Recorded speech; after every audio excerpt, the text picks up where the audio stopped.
Good morning. It's Wednesday, August 1st, 2018. The House remains out this week, but the Senate is in. Today's first series of votes is expected around 11 a.m. And we're with you for the next 3 hours on the Washington Journal. We begin today on the issue of 3D printed firearms. Last night, a federal judge temporarily blocked the release of 3D gun designs amid outrage from gun control advocates. But the debate over the future of those firearms and the publishing of plans needed to make them is now back on the national stage. This morning, we want to hear from you. How should 3D guns be regulated? That's our question in this first hour of the Washington Journal today. If you're in the Eastern or Central time zones, you can call in at 202-748-8000. If you're in the Mountain or Pacific time zones, 202-748-8001. A special line for gun owners this morning, 202-748-8002. We do want to hear from you. You can also catch up with us on social media. On Twitter, it's at C-SPAN-WJ. On Facebook, it's facebook.com/C-SPAN. And a very good Wednesday morning to you. You can start calling in now as we show you some of the headlines that Americans are waking up to around the country on this issue of 3D guns. From Wisconsin this morning, the Portage Daily Register, their headline, "Print Your Own Pistol?" Trump pressured to block blueprints for 3D printing of plastic guns. To the front page of a newspaper from Connecticut, the News-Times, court blocks 3D gun printing. That story quoting the Attorney General of Connecticut, George Jepsen, saying to make these weapons easily available simply defies logic. And one more headline this morning from the Washington Post here in Washington, D.C. Judge blocks posting of blueprints for 3D printed guns hours before release. One of the reporters on that story is Megan Flynn, joins us now on the phone, a Washington Post staff writer. Megan Flynn, good morning to you. Can you start by just explaining for those coming to this debate what a 3D gun is? Yeah, absolutely. So to print these 3D guns, essentially Defense Distributed, which is the company at issue here, would be uploading this data, technical data that users can then download. And it's basically working like instructions for a 3D printer to know how to print various types of guns. They're plastic, which means they don't have serial numbers, which would make them untraceable. And that's really the big issue for a lot of the states that are suing in this case. We mentioned Connecticut being one of those states where the Attorney General weighed in. Who brought this case, and what convinced the judge last night to step in here and block the release of these this data that would allow these guns to be printed on 3D printers? Sure. So 8 attorneys general brought the case, and the main one was from Washington. That's where it was filed in Seattle.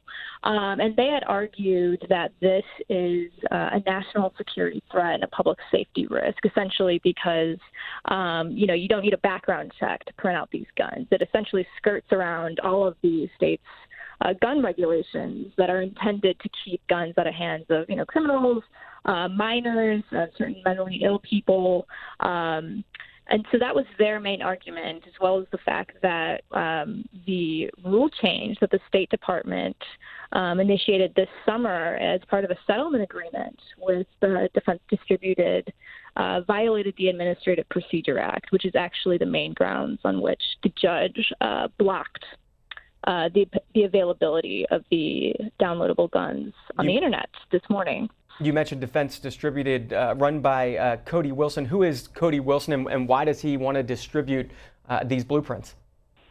Yes, so he is, of course, a major Second Amendment proponent, and essentially he is trying to skirt around gun regulations more broadly, just to make guns available to anybody. If they want a gun, they can now print it off themselves. They're based in Texas. They're a nonprofit. This information that he'd been working on it for several years, developing this. It first went live in 2013, and it's available for download for free. Of course, up until the judge blocked it. But this would be pretty much, he called it global access to firearms, 3D printable firearms. And he argues that this is a First Amendment issue that he's fighting, correct? Yes, that's what's so interesting about this case, is that it basically blends the First and Second Amendments. And they're arguing that, yes, the government's attempt to block the information from being published online amounts to prior restraint. His attorney has compared the case to me to the Pentagon Papers case, in which the Nixon administration tried to block the Times and the Post from publishing the contents of the papers. So he believes that this is, your textbook First Amendment case in which, the government can't block somebody from publishing something on the internet. And so that's really their main argument here. They're not trying to make it about public safety or national security. To them, it's strictly a First Amendment case. So what happens next with this case, and what sort of action is Congress stepping into trying to take in the meantime? Sure. So Congress, yes, has also, some Democratic lawmakers have introduced some legislation attempting to block basically any 3D printable firearms more generally. In the lawsuit, as I mentioned, the main issue is for the government right now how it went about changing a regulation that involves the U.S. munitions list that specifically allowed Defense Distributed to go forward with its plans. So a judge is evaluating whether it skirted around certain requirements, such as notifying Congress within 30 days, as well as getting a concurrence from the Secretary of Defense. And the judge basically said in the ruling that it doesn't appear that they did either of those things. So that's really where that case stands right now. And of course, as they move forward, more broadly, they're concerned about public safety in the meantime and what this could mean, as it continues to spread. And that's really, we'll have to see how that goes forward. Megan Flynn covering it all for the Washington Post, a staff writer there. Thanks for your time this morning. Thanks for walking us through it. Absolutely. Thanks for having me. And we want to hear, especially from you, our viewers, this morning, your thoughts on 3D guns, this debate that's happening right now over the distribution of those blueprints for those guns. Also have a very special line for gun owners this morning. 202-748-8002 is that number. Otherwise, phone lines split up by region of the country. If you're in the Eastern or Central time zone, 202-748-8000. If you're in the Mountain or Pacific regions, 202-748-8001. Should note that President Trump weighed in on this issue on his Twitter page yesterday, tweeting out that he's looking into 3D plastic guns being sold to the public. Already spoke to the NRA. Doesn't seem to make much sense, is what the president said yesterday. That's before the federal judge out in Washington stepped in late last night to block the distribution of these blueprints. The Washington Post staff writer Megan Flynn mentioning Defense Distributed, the company that was working to release these blueprints. Here's the website that they had set up to do that. There's a statement on it saying this site, after legally committing its files to the public domain through a license from the U.S. Department of State, has been ordered shut down by a federal judge in the Western District of Washington, and asking supporters to join them to uncensor the site. Getting your thoughts this morning, Janet's up first in Washington State, Tacoma, Washington. Janet, go ahead. Hello, this is Janet, and I think that everybody that has a mental illness or is on drugs or alcohol or has a felony should not have any guns. When I was just a little girl, I remember my neighbor, his cousin. They were in a room where they had guns, and his cousin got killed. And I couldn't. After that, I was always scared to death of guns because I was so young. I never bought my kids a gun. They never owned one to this day, or my grandchildren. And so I'm thankful because they were safe. I feel safe because I never had a gun. I never had a gun in my house. And I have a girlfriend. She had two sons that lived together. They had an argument, and one shot the other one. After that, he took him to the hospital, and he died on the way. She had a son in prison, and she had a son, and she had a funeral for the other one. And the other one, she got the other one out of prison, but she'll never see her other son. And my cousin got killed in war. I hate wars and I hate guns. Janet, thanks for sharing your story from Washington. Paul is in Appleton, Wisconsin this morning. Paul, go ahead. Yeah, thank God for judges to block this. I mean, plastic guns, oh my God. They can go through metal detectors. You want to talk about terrorism? Plastic guns? Are you kidding me? And the Trump administration is letting this happen? Oh, my God. And he's supposed to make America great again? You take it easy, Baldy.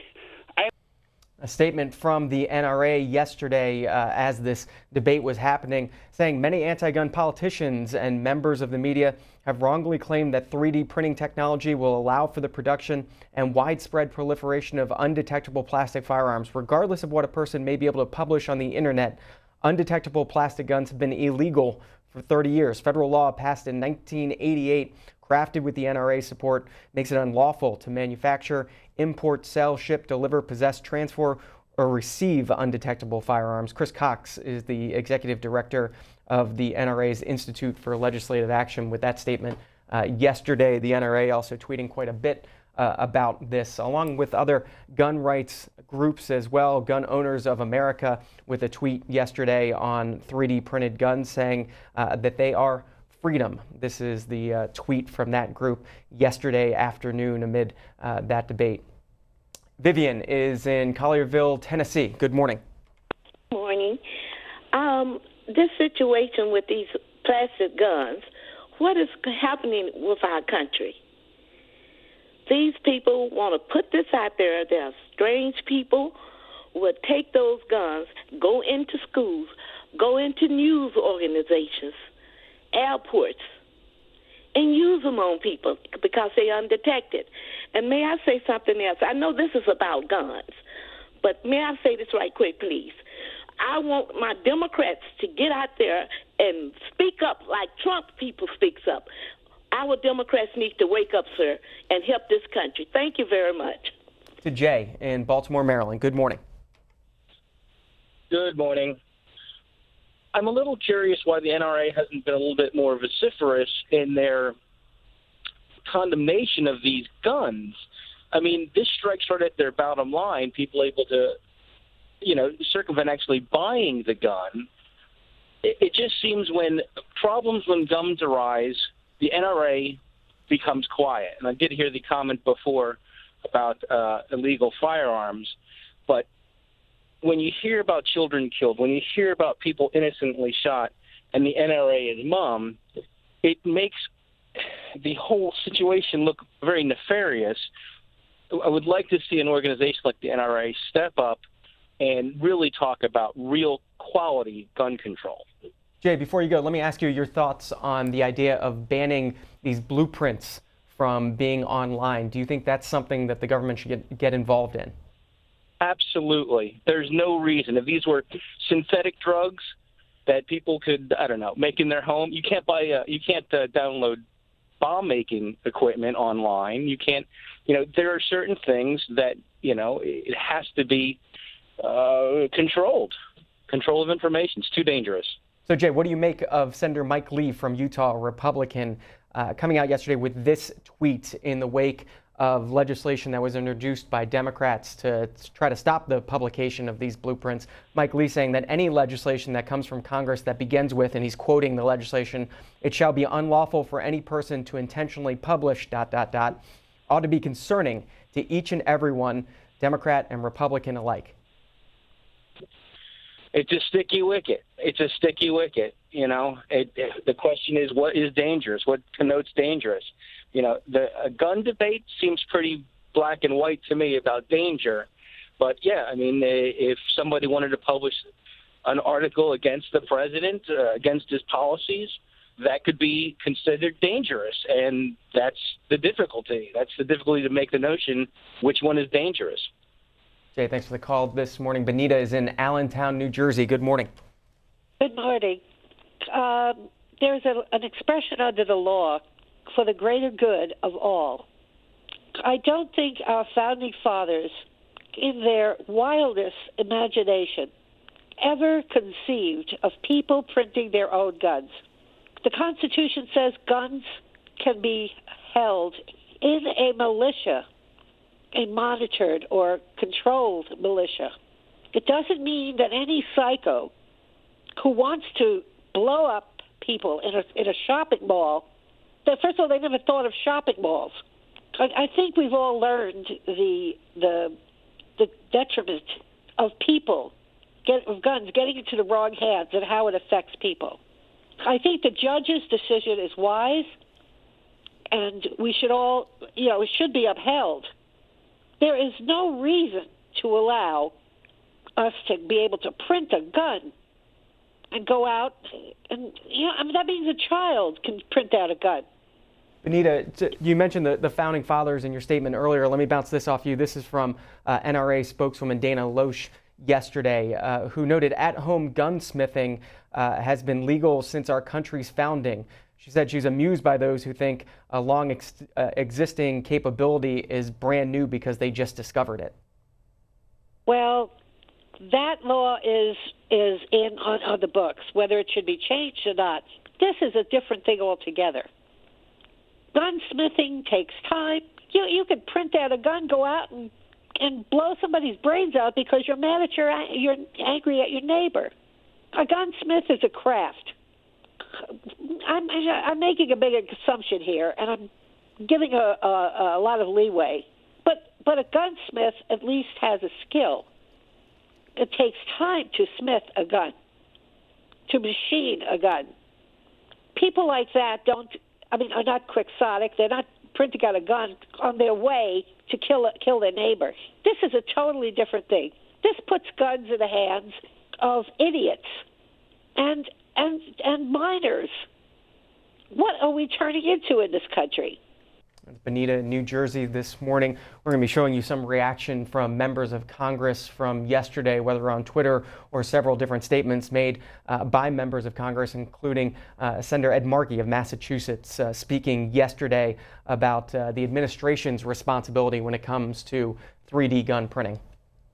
The online availability of downloadable firearms is a public safety crisis that is entirely of the Trump administration's own making.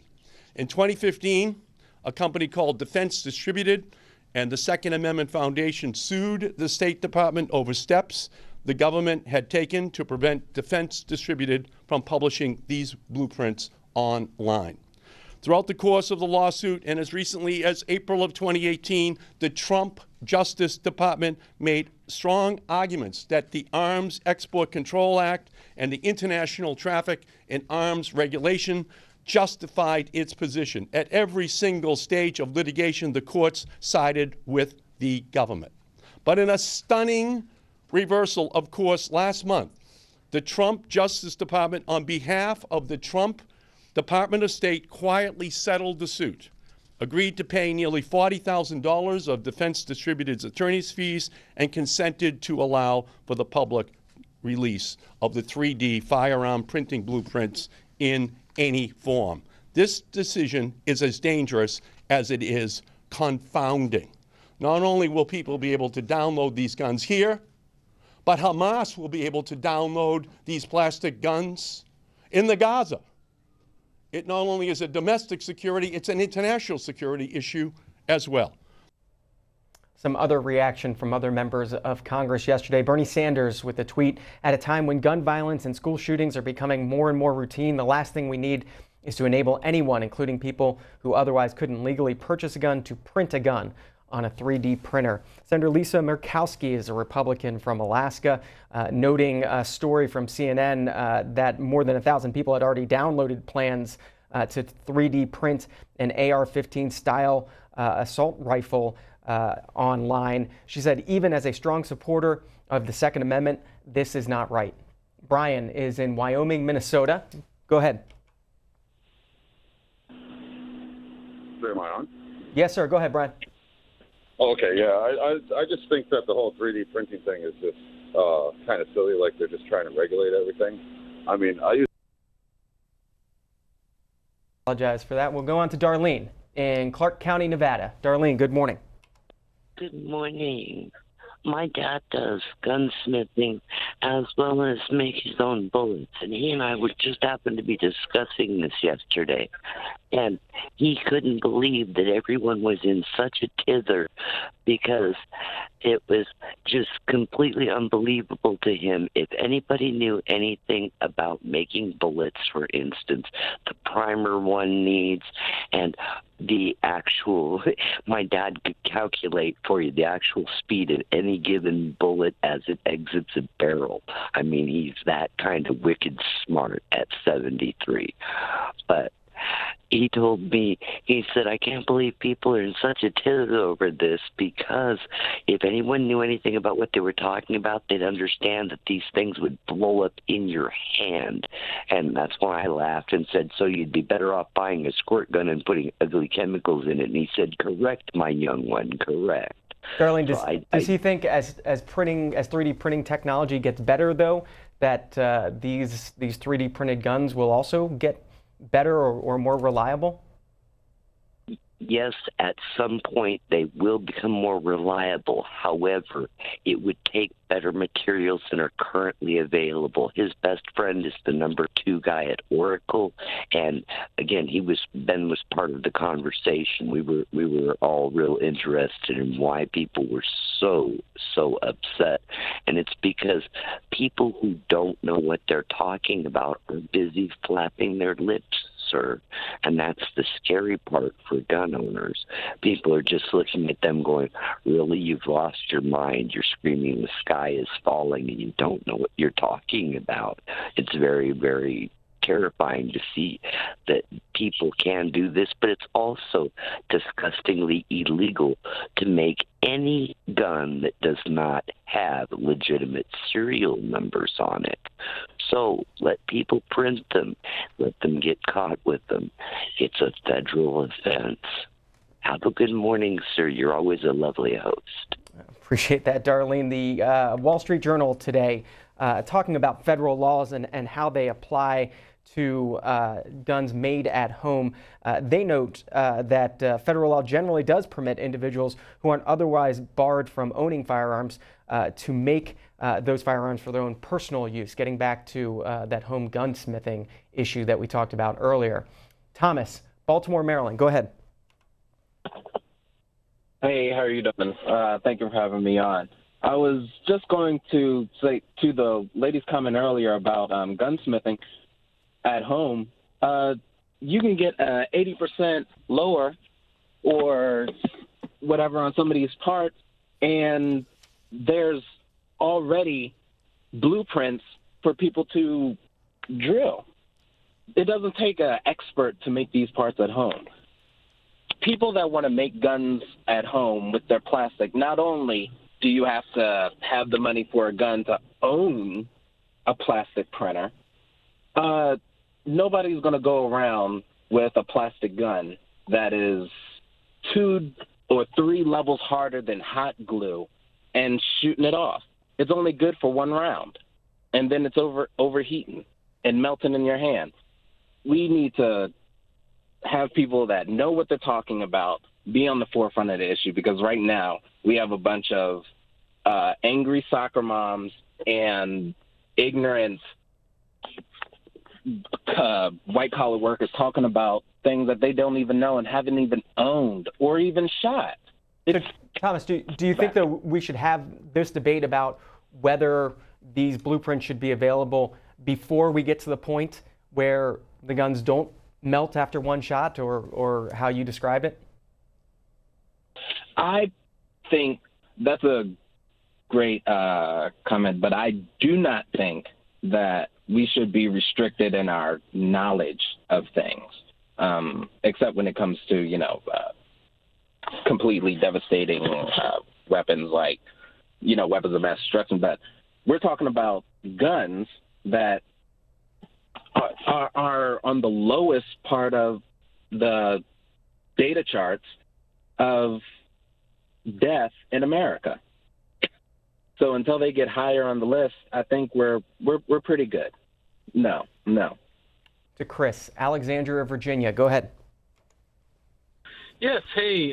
Good morning. Thanks for C-SPAN. I would say this is not a good topic. There's many other topics we could talk about, but specifically, I am a gun owner. I'm a licensed firearm. I've gone through training in the military previously, and this issue, as the other callers had stated, 3D printing technology is not there, and I've seen new gun companies that have come out. They've gone through rapid prototyping. The equipment required for CNC machining, those kind of things, cost hundreds of thousands of dollars. A 3D printed gun with the currently available plastic and other things that they can use, it's not going to be reliable. It's not going to hold up to the pressures and the heat, as the other callers have said. This is getting way too much attention, and it's typical of what we see in the mainstream media today. It's much ado about nothing. Chris, what about the idea of being able to print this out at home, though, and the regulation of that process? Is that something the government should get involved in at all, regardless of when this technology gets better? I think that there are current rules that are on the books, and rather than creating a whole new bevy of regulations, we should look at the existing laws and look at how they can be adapted to new technology. But again, I'm not advocating for a ban. I'm not advocating for registration. And I think that the founding fathers, there a couple callers ago, somebody was saying that, they didn't think that people should do this at home. Who do you think built a lot of the rifles and muskets that were used by the Minutemen and the colonial soldiers that fought for our freedom over 250 years ago? So if something like that were to happen again, you wouldn't want to have all those tools out in the people's hands? It's Chris, a gun owner in Alexandria, Virginia. A special line for gun owners in this segment of the Washington Journal. 202-748-8002 is that number. Want to get your thoughts on the 3D printed gun debate. Otherwise, if you're in the Eastern or Central time zones, 202-748-8000. Mountain or Pacific time zones, 202-748-8001 is that number. More reaction from Capitol Hill yesterday. This is Congressman Ed Royce, chairman of the Foreign Relations Committee. His letter to the White House yesterday saying, in part, I am very concerned that the distribution of these blueprints could allow terrorists and international criminal organizations to manufacture guns that can't be detected at current security checkpoints in airports and schools and public buildings. These weapons will not be tagged by serial numbers, making them challenging to trace. This also could undermine U.S. laws that will seek to stop the flow of weapons into war-torn countries and other places where regimes use violence to retain power. It is critical that our laws keep pace with technology, he wrote. We can't give terrorists or violent criminals an easier path to obtaining deadly weapons. I stand ready to help support your administration efforts to bolster our national security. That's the chairman of the Foreign Relations Committee yesterday. We want to hear from you this morning on the Washington Journal. John's waiting in Round Hill, Virginia. Go ahead. Hello? Go ahead, John. I agree with a lot of these callers. I'm a little fellow myself, and it's been my experience from reloading ammunition, especially for hunting rifles like that, and skeet and whatnot, that there is a little pressure. John, I apologize. You're going in and out. We'll try to get a better line for you as we hear from Neil in Raleigh, North Carolina. Neil, go ahead. Hey, thanks for taking my comment. It's probably good politics right now for folks to be saying, we want to make sure that it's more difficult for terrorists to not get their hands on firearms. But the reality is, if people who want to do bad things want to get their hands on firearms, they do it now anyway. And creating a firearm from a printed plan is something that it's going to end up being out there anyway. So making it illegal doesn't seem to make a lot of sense. I think another comment came from another caller saying that it is already illegal to have firearms without serial numbers, and I mean, that's just the way it's going to be. And I believe that and you can maybe know more about this than I do, but don't the jihadists weren't they publishing an online magazine where they were encouraging their followers to create bombs, and they were showing them how to make bombs online? I mean, wasn't that something that was going on? You're talking about the ISIS publication that did that? Yeah. And I mean, look, this stuff stuff is happening already. So I don't quite understand. I do understand the knee-jerk reaction. I mean, you can kind of hear it in people's voices. Well, it just shouldn't be. It just shouldn't be. But that's neither here nor there. Neil, it doesn't make any sense. Should the government get involved in making it as hard as possible to find some of that information and to shut down sites when they do find that information being put out there? No. It's really. I mean, you'll have to, but give me a good reason why. I mean, what would be the purpose, and what's the other side of that? When does the government get to decide what's good and what's not morally good? That's probably not a good position that we want our government in. It's Neil in Raleigh, North Carolina. It's 7:30 on the East Coast. More of your calls in just a second. Do want to keep you updated on a couple of the other stories making front page news today. We've been speaking about the White House. White House Chief of Staff John Kelly saying that he accepted President Trump's request to stay in his job through the 2020 election, according to officials, as tensions between the two men have eased in recent months, the Wall Street Journal writes. Mr. Kelly had been widely expected to leave the White House this summer. He told his staff his decision to stay put on Monday. If he does stay through the 2020 election, Mr. Kelly would be among the longest serving White House chiefs of staff in history.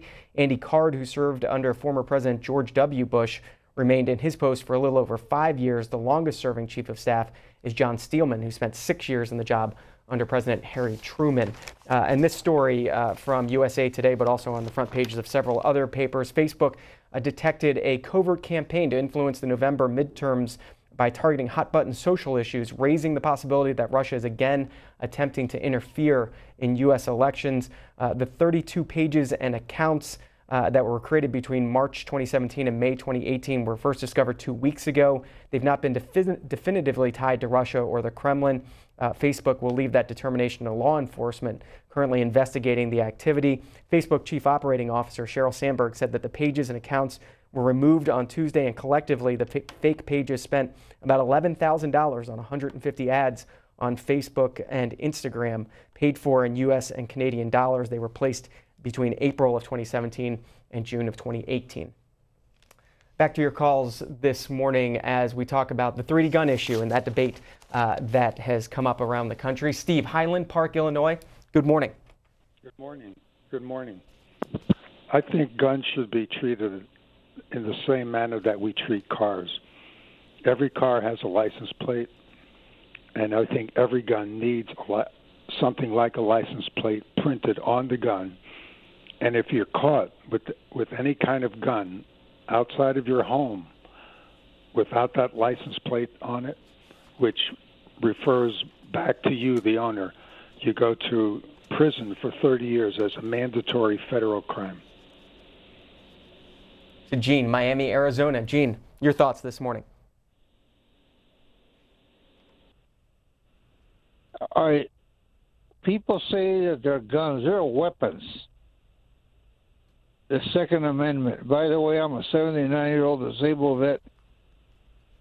They're not guns. They're weapons. In the Second Amendment, I write my rear with it. Because when that thing was put in the Constitution, there was slavery and so on. So maybe we should go back to slavery and segregation and everything. I see people walking around with a weapon around their waist. They think they own the world. So thank you very much, and God bless America. And thank the VA for what they do for me. I've had prostate cancer for over 22 years. And to Mr. Trump, the golden boy, don't mess with the VA. A draft dodger. To Greg in West Virginia this morning. Greg, go ahead. Prototyping now for probably 10, 15 years. The only difference is the cost of the printers are coming down. It's not going to stop this one individual from sending out blueprints because it's not that hard to make. I did a quick search on my 3D prototype models that I can get a hold of. I got 10 or 15 hits on art guns that could easily be changed over to real guns. So it's here. We have to deal with it. We can't regulate the guns. We can't regulate the printers. We can't regulate the technology. You just have to deal with it. That's all I got to say.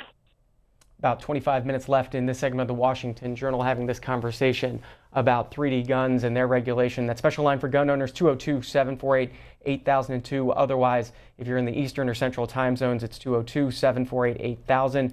If you're in the Mountain or Pacific time zones, 202-748-8001. You can keep calling in this morning as we take you to one other story to talk about. The criminal trial of President Trump's former campaign manager, Paul Manafort, got underway in Alexandria, Virginia yesterday. It was a busy first day. There's the story about the first day from the Hill newspaper. Manafort trial day one. Gates had his hand in the cookie jar. Jacqueline Thompson is a reporter for the Hill covering the Manafort trial. Take us through everything that happened in a busy first day of this trial. Hi, John. Thanks so much for having me. So the day started off with jury selection. They were able to seat a trial, 6 women, 6 men. And then they moved on to opening statements from both Manafort's team and federal prosecutors before moving on to putting one witness on the stand. Unusual for that many things to take place on the first day of a trial? It definitely did move faster than a lot of people were anticipating. They figured there'd be a bit more challenge over the jury members. 9 of the jury members actually said that they did have connections to the Department of Justice, but they said that they would not be able to impact their judgment within the trial itself. Remind us of the extent of the charges that Paul Manafort is facing in this trial. So he's facing about 18 charges within this one trial. They're all related to bank and tax fraud. So they're mostly related to his work as a political consultant in Ukraine for a pro-Russian candidate. Prosecutors are alleging that he hid millions of dollars in overseas accounts and then brought them over to the U.S. without paying taxes on that income. And then when that money ran out, he committed bank fraud, alleging that he was making more income in order to take out more loans in order to fund what they describe as a lavish lifestyle. One of the pieces of evidence they actually cited in the opening statement yesterday was a $15,000 ostrich jacket. So that's just some of the examples of things that the prosecutors will be bringing up throughout the course of this trial. And take us to the defense opening statement and the strategy here for Paul Manafort's legal team. So their big strategy for Manafort is putting the blame on Rick Gates, who is his former business associate and also a former member of the Trump campaign. They're saying that he was the one. He is not to be trusted. He has already pleaded guilty. Yet the government is asking the jury to go ahead and trust him. They're saying that he, quote, had his hand in the cookie jar, that he was embezzling millions of dollars from Manafort. And then when he feared he'd get caught, he flipped over to Mueller. So they're saying that he should not be trusted by the jury and that all of the blame really lies on him at the end of the day. At what point are we expecting to see Rick Gates take the stand, if at all, during the Manafort trial? Sure. So we're not entirely sure on that so far. They're saying 35 witnesses will be called to the stand. 5 of them have been granted immunity. As for today in the trial, they're saying that we'll see another political consultant who worked with Manafort in Ukraine, as well as an FBI agent. But as for whether or not Gates will be on the stand, that's still to be decided. And one other name, I wonder how often it was brought up yesterday. Frank Bruni has a column in today's New York Times. Manafort's trial is Trump's too. Did the president get brought up at all yesterday during the opening statements or the beginning of this trial process?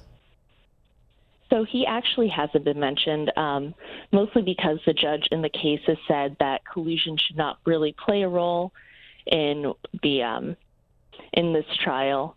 There was actually a motion filed by Manafort's legal team saying that they wanted no mentions of Trump within the trial itself. Mueller pushed back against that, saying that Manafort's role as Trump campaign head was going to play a role, and we can see that with the ties to Gates a bit there, as he was also part of the campaign.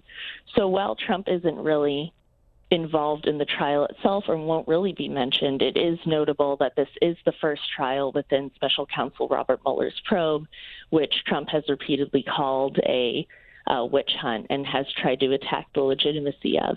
So a conviction on any of the charges would prove a win for Mueller in that sense, in terms of it being a more legitimate investigation, perhaps, in the president's eyes.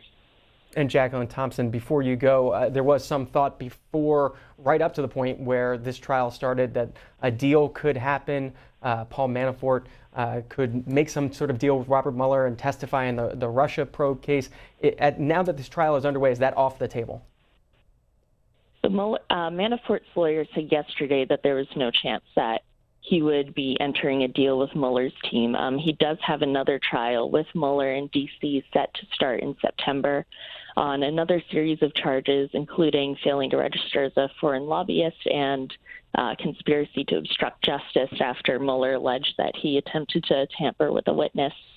So it doesn't look at this point like there will be a deal. Jacqueline Thompson, a reporter with The Hill newspaper. It's thehill.com if you want to see some of her work. Thanks so much for your time this morning. Thanks so much, John. And back to your calls in this first segment of the Washington Journal today, talking about this national debate over 3D guns. We want to get your thoughts on how, if at all, you think they should be regulated. A special line for gun owners, 202-748-8002 is that number. Otherwise, our line's split up regionally. LT's been waiting in Irvine, California to talk this morning. LT, go ahead. Yes, but the idea of controlling 3D printed guns is kind of funny, because you can't control the wind, you can't control thought. Like the fellow who said earlier that he's been prototyping for 15 years. Today you can make your own printer, not just the product that comes out of the printer. So there's no way to control any of that. Anti-gun people are going to have a shock about logic, the logic of controlling things.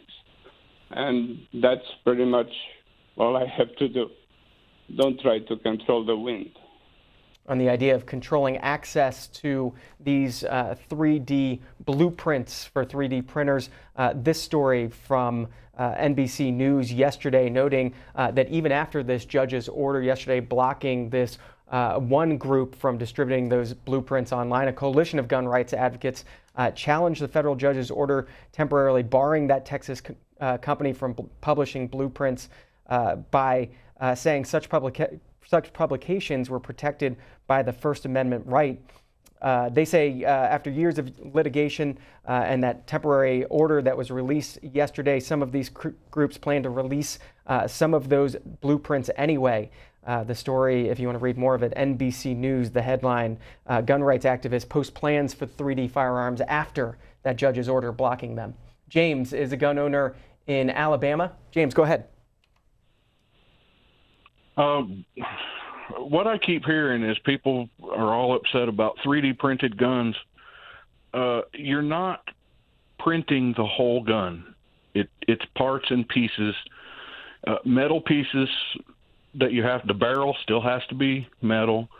The spring in the magazine still has to be metal. It's parts and pieces. So you're not going to create something that's going to be undetectable. Yes, it won't have a serial number, but that's not going to stop. You know, it's not going to keep guns out of the hands of people that's not supposed to have them. You know, if they're going to go get a gun, they're going to go get a gun. It don't matter if it's got a serial number on it or not. That's all. Thanks.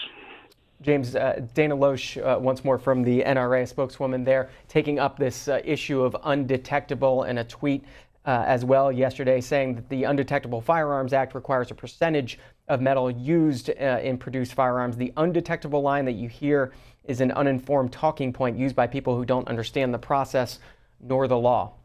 Another gun owner, Mike, Hot Springs Village, Arkansas. Good morning. Hello, John. Always the best dressed host at C-SPAN. Appreciate that, Mike. Go ahead.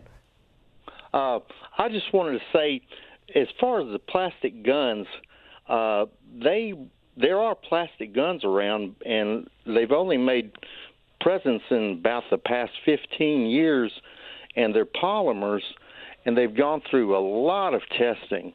And the things you see as far as the prototypes that they're showing, they look like squirt guns, to be honest with you, and I don't think they would be effective. I've yet to see one test fired, and until they do, I don't see any problem with it except for the fact that they're illegal. I think they're causing more panic than they should, to tell you the truth. Do you think we should be talking about the legality of even posting the blueprints for these things online? Is it a First Amendment issue as opposed to a Second Amendment issue, Mike? I would say probably yes. Because, look at 9/11 and box cutters. So you can make anything into a weapon somehow, some way. So... A comment from a gun owner on Twitter this morning. Mike says, unless 3D printed guns can have some sort of serial number, they should be banned. These totally get around the background checks and registrations. Having 3D printed guns on the market is inevitable. However, the government needs to put checks in place. And one more from Tony this morning. This topic is clearly a First Amendment issue. Can the government not prohibit the publication of nuclear secrets? The argument should be made on national security grounds.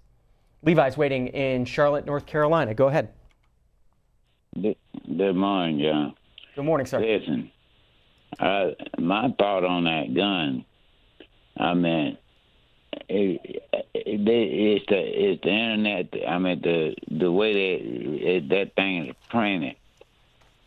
Why can't the companies that sells that technology they can shut that down?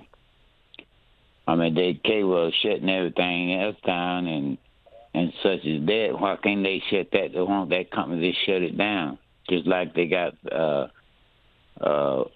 Facebook, they working on that about Russia interfering in the election. They supposed to be working on that. If they got that technology to look at that, how come can't just think about it? Why they can't do that? So, Levi, you think the federal government should step in and shut Defense Distributed down, the company that has been wanting to put these blueprints online? Well, my opinion, now think about it. Now, we've got what, Levi?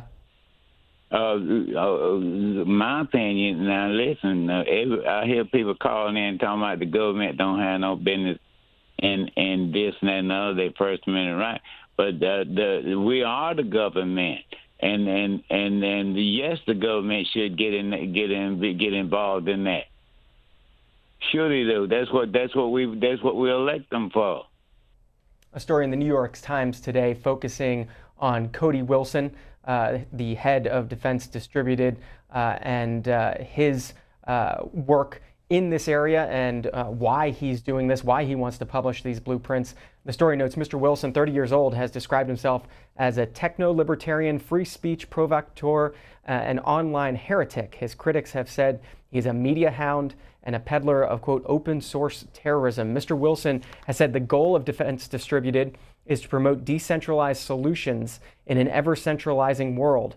In a recent media appearance, he said companies like Google and Facebook and YouTube have tried to exert more control over public discourse, particularly after racial unrest last year in Charlottesville. Quote, they can decide at will who isn't able to participate, he told Reason magazine back in April, adding that he hates Silicon Valley almost as much as he hates Washington, D.C.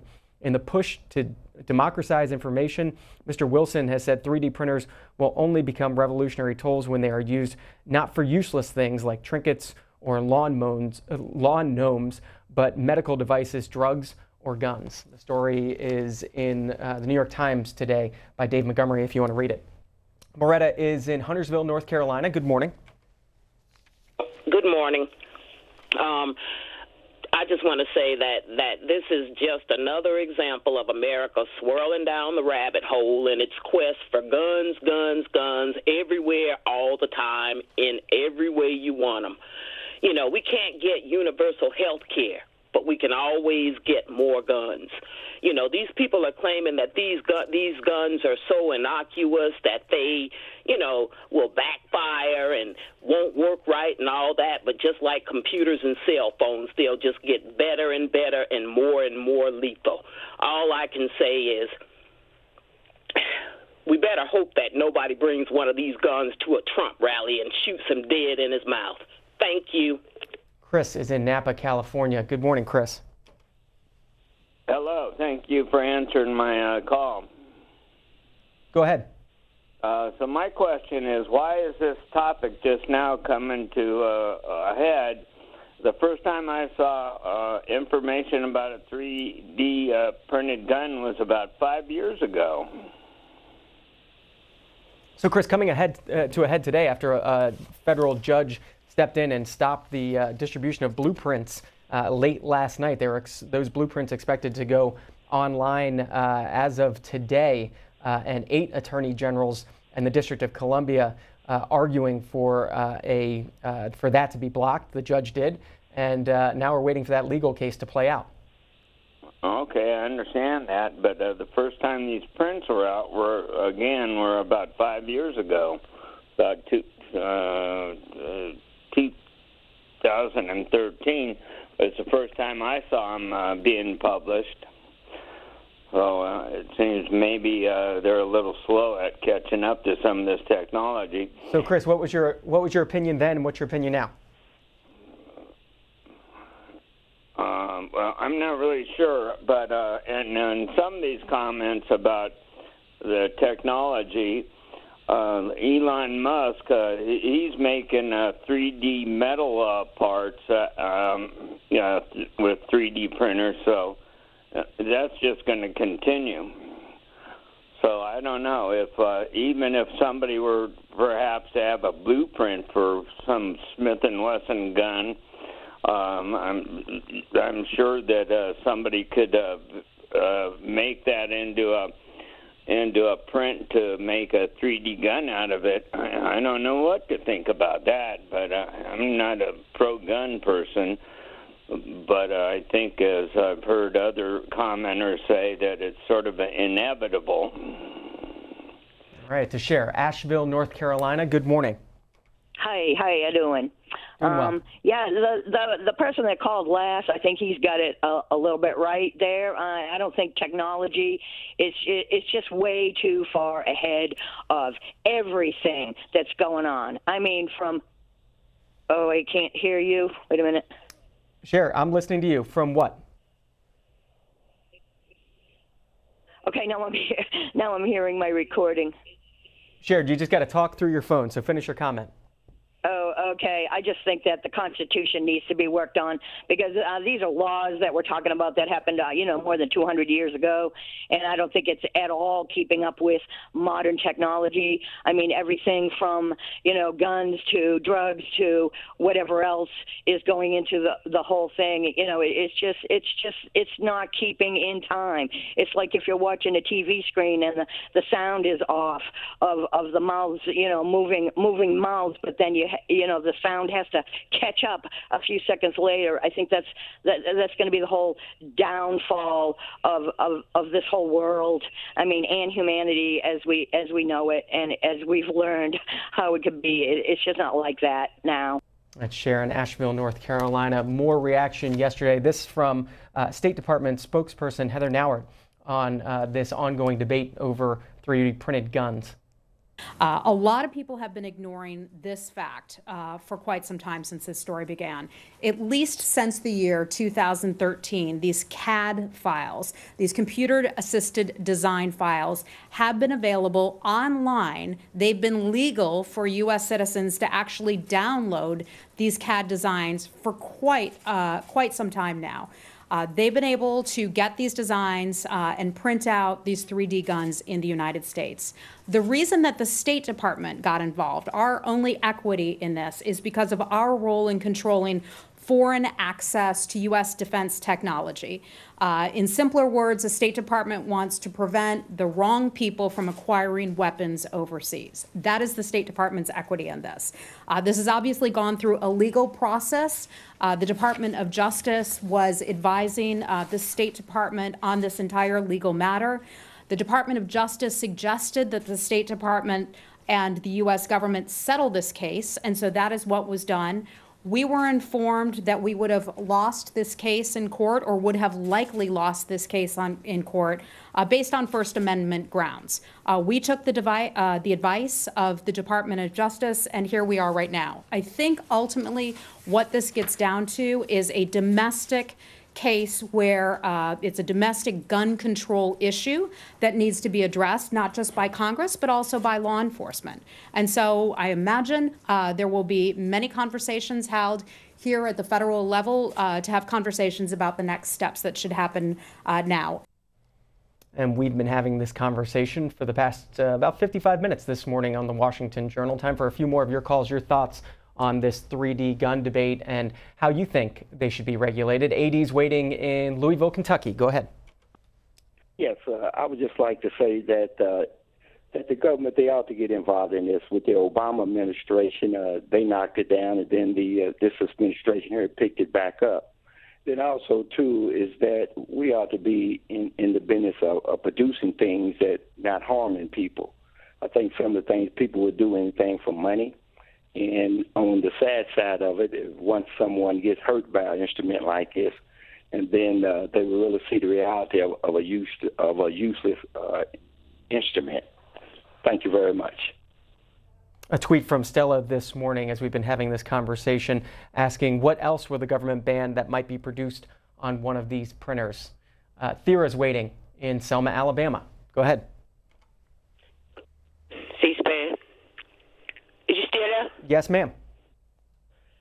I'm saying the young man that made that gun. Now this gonna be the opposite of saying that it shouldn't have been printed. But all people of color can congratulate that man and tell Trump, thank you. Take to the opposite side of it. I bet you they finna take all that off of there. They ain't gonna make no more guns like that.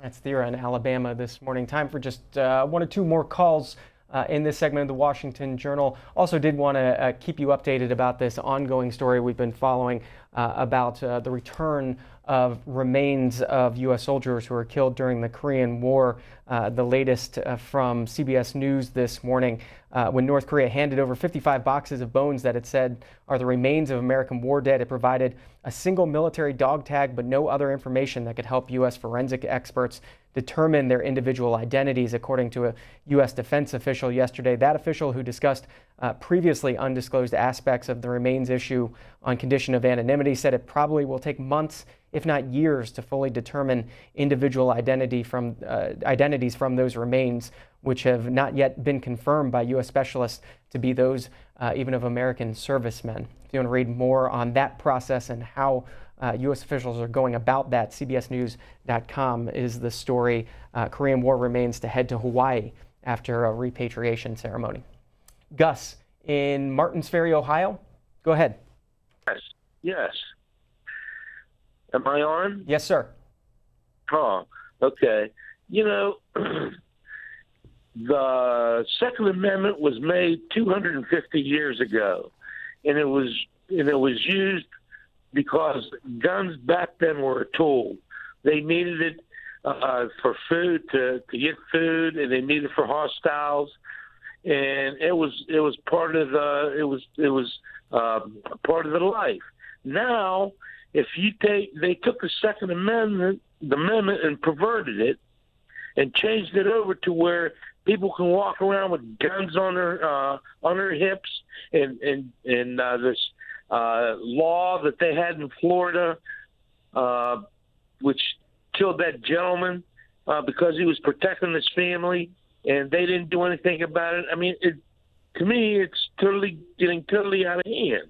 Now they're printing guns to show people how to make guns out of plastic, And what are they going to do with that? You know, people think it's harmless. Well, it's not harmless at all. I mean, these guns aren't to go out and hunt. They're not to go out and for recreational things. They're going out to shoot people, to kill people. And to Jay in Fayetteville, North Carolina. Go ahead. Jay, you with us this morning? Oh, Jay, stick by your phone. You would have been our last caller in this segment of the Washington Journal, but we'll end this discussion there. Coming up next, this